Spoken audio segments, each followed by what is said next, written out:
മക്കളെ നോക്കുന്ന പറഞ്ഞെങ്കിൽ പ്രസവിച്ചിട്ട് ഈ നാളെ നോക്കിയതുകൊണ്ട് അനിയത്തി ഒക്കെ കിട്ടിയിട്ടില്ല. വേറെന്ത് കൊണ്ട് നോക്കിയാൽ തന്നെ കുളിപ്പിക്കും, കുഞ്ഞിനെ കുളിപ്പിച്ച് തുടക്കുന്നതും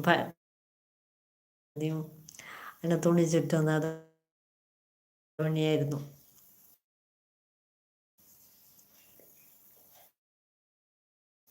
അവർക്കൊരു സന്തോഷം. ആകുമ്പോഴത്തേക്ക് എല്ലാവർക്കും ഫസ്റ്റ് ഒരു കുഞ്ഞ് കിട്ടുമ്പോൾ അപ്പം അങ്ങനെയെല്ലാം ചെയ്തോണ്ടുണ്ടായിരുന്നത്. പാലൊടുക്കൽ മാത്രമല്ലല്ലോ തന്നെ ചെയ്തോണ്ടുണ്ടായ ഒന്നും